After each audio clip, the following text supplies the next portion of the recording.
Dune, Part 2 offers additional insight into the culture of House Harkonnen, including instances of cannibalism, a common practice of Harkonnen heir Feyd-Rautha's harem. Denis Villeneuve's Dune sequel, which further expands on his cinematic interpretation of Frank Herbert's epic novel, continues a little under a year past the events of Dune, Part 1 but develops the House Harkonnen plot and way of life tenfold.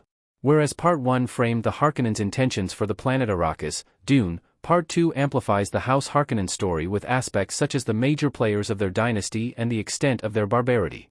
Villeneuve's characterization of Harkonnen heir Feyd-Rautha in Dune, Part 2, in particular, doubles down on the fact that the Harkonnens are not just political tyrants but genuinely monstrous people led by the contempt of moral and human decency. Dune, Part 2 sees Feyd-Rautha kill mercilessly and indulge in brutal pleasures, like fighting slaves to the death and keeping a harem of cannibalistic women.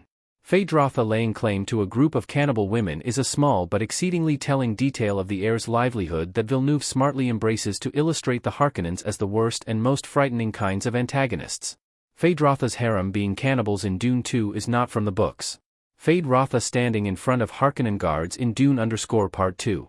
Feyd-Rautha keeping a harem of cannibals is a creative liberty taken on behalf of Dune, Part 2, though, notably, in Herbert's novel, the Harkonnens were known for holding some women in a space designated as a pleasure wing. Instead, Feyd-Rautha's women, or harpies, in Villeneuve's sequel film are written into an even more outlandish dynamic, where he treats them more like pets than as concubines. Throughout Dune, Part 2, Feyd-Rautha refers to the harpies as his darlings and sends the humans he kills to feed them, indicating that he holds some responsibility over them, albeit for his personal, twisted amusement.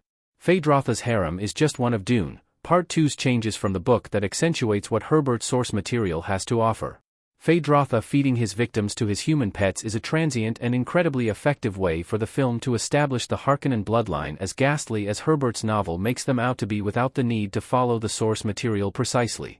On top of that, Dune, Part 2's inclusion of Feyd-Rautha's harem would make anyone think how far the Harkonnens' barbarity will go and what heinousness they've accomplished already.